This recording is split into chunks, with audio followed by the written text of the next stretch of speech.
Hello વિદ્યાર્થી મિત્રો, આપ સૌનું આપની આ યુટ્યુબ ચેનલ પર હાર્દિક સ્વાગત છે। તો આજે હું તમારા માટે લઈને આવી ગઈ છું ધોરણ 5 વિષય ઇંગ્લિશ યુનિટ 6 ક્લીનીનેસ હેબિટ્સની લેંગ્વેજ પ્રેક્ટિસ, વોકેબ્યુલરી અને સ્પીકિંગ સેક્શનના તમામ પ્રશ્નોના ઉત્તરોની સમજૂતી, તે પણ આપણી ઇંગ્લિશની નવી બુક પ્રમાણે। તે પહેલાં તમે જો આગળનો વિડીયો ન જોયો હોય તો જરૂરથી જોઈ લેજો અને આપણી ચેનલને લાઇક શેર અને સબસ્ક્રાઈબ જરૂરથી કરી દેજો। તો ચાલો આપણે આ તમામ સેક્શનના ક્વેશ્ચનની સમજૂતી મેળવીએ। તો અહીં લેંગ્વેજ ફંક્શનનો આપણો ફર્સ્ટ ક્વેશ્ચન છે કે strike out the incorrect option. તો અહીં આપણને બુક્સમાં કેટલાક સેન્ટેન્સીસ આપ્યા છે, તો એમાં જે ઇનકરેક્ટ વર્ડ છે તેને આપણે ક્રોસ કરવાનું છે। તો આપણો ફર્સ્ટ સેન્ટેન્સ છે કે રવિ ઇઝ એન એન્જિનિયર। તો તે થશે કે રવિ ઇઝ એન એન્જિનિયર। તો અહીં જે એમ અને આર છે તે કેન્સલ થશે।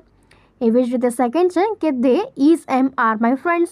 તો દે આર માય ફ્રેન્ડ્સ, તો અહીંયા ઇઝ અને આર પર એમ પર કેન્સલ થશે। એવી જ રીતે થર્ડ સેન્ટેન્સ બનશે કે આઈ એમ અ સ્ટુડન્ટ। તો અહીંયા ઇઝ અને આર પર ક્રોસ થશે। ફોર્થમાં થશે શી ઇઝ અ ડૉક્ટર। તો અહીંયા એમ અને આર પર cross. My father is a teacher. તો એમ અને આર પર ક્રોસ। સિક્સ છે કે Sonal and Pinky are best friends. તો અહીંયા ઇઝ અને એમ પર ક્રોસ થશે। એ જ પ્રમાણે એના પછીનો આપણો સેવન્થ છે કે માય ટોયસ। તો my toys are in the box. તો અહીંયા ઇઝ અને આ એમ જે છે એ કેન્સલ થશે। Your brother is clever. તો અહીંયા એમ અને આર કેન્સલ થશે।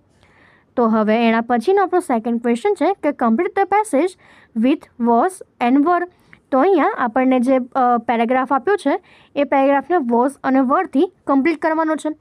તો આપણું પેરેગ્રાફ છે તે છે કે ધેર બ્લેન્ક અ વિલેજ। તો આપણે લખી શકીએ કે there was a village, Ankita and Ankit were living in that village, they were best friends, one day they were sad because they were late for school, when they reach the bus the school was closed, it was Sunday, at last they were happy.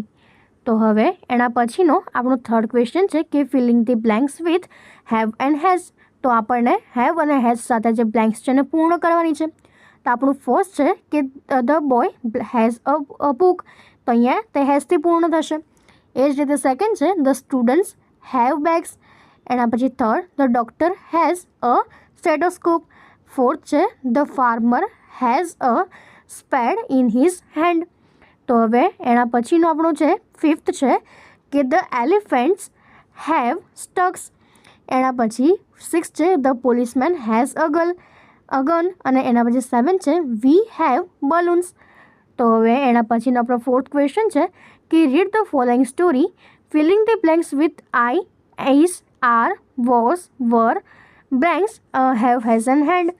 તો આપણે આ જે story છે read કરવાની છે અને જે blanks આપી છે તેને એમ, ઇઝ, આર, વોઝ, વર અને હેવ, હેઝ, હેડથી પૂર્ણ કરવાની છે।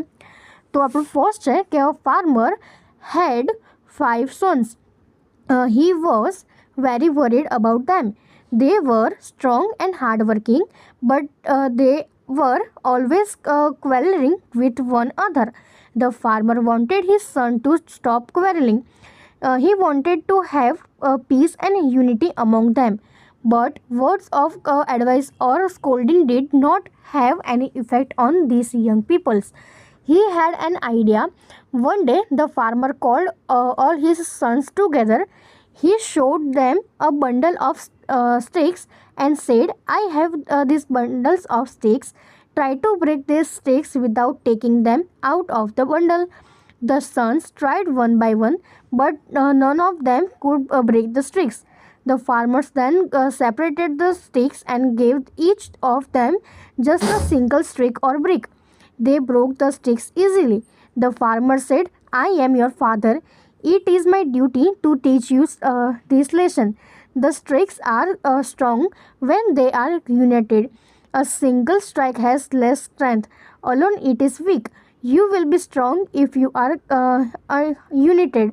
You will be weak if you are divided. તો હવે એના પછીનો આપણે વોકેબ્યુલરી છે કે સર્કલ ધ કરેક્ટ સ્પેલિંગ। તો અહીં આપણને જે કરેક્ટ સ્પેલિંગ છે એના પર સર્કલ કરવાનું છે। તો આપણો જે ફર્સ્ટ છે તો એમાં પ્લાન્ટ છે એનો કરેક્ટ સ્પેલિંગ થશે કે PLANT। એના પછી સેકન્ડ જે છે એમાં લીટરનું કરેક્ટ સ્પેલિંગ થશે LITTER.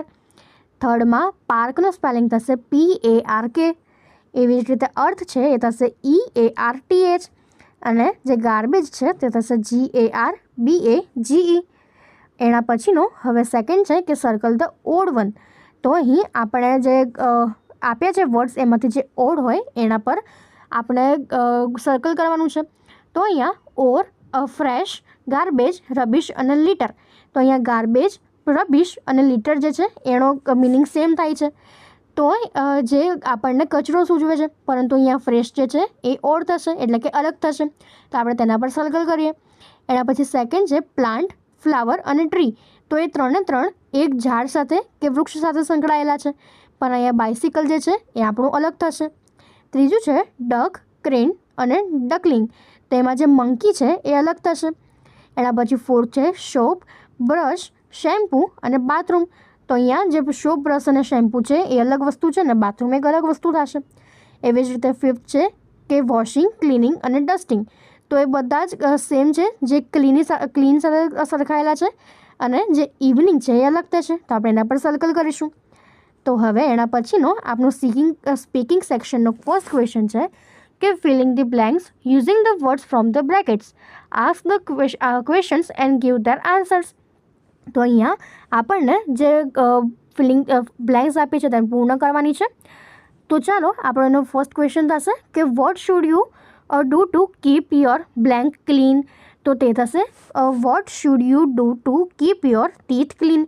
તેનો આન્સરમાં આપણે લખી શકીએ કે I should take bath every day clean to keep my body clean. તો આપણે આ રીતે તે ખાલી જગ્યાઓ પૂર્ણ કરીને તેના ક્વેશ્ચનના આન્સર લખી શકીએ છીએ. તો અહીં આપણું આ ચેપ્ટર પૂર્ણ થાય છે. જો તમને આમાં કોઈ પણ ડાઉટ હોય તો કોમેન્ટ સેક્શનમાં જરૂરથી જણાવજો.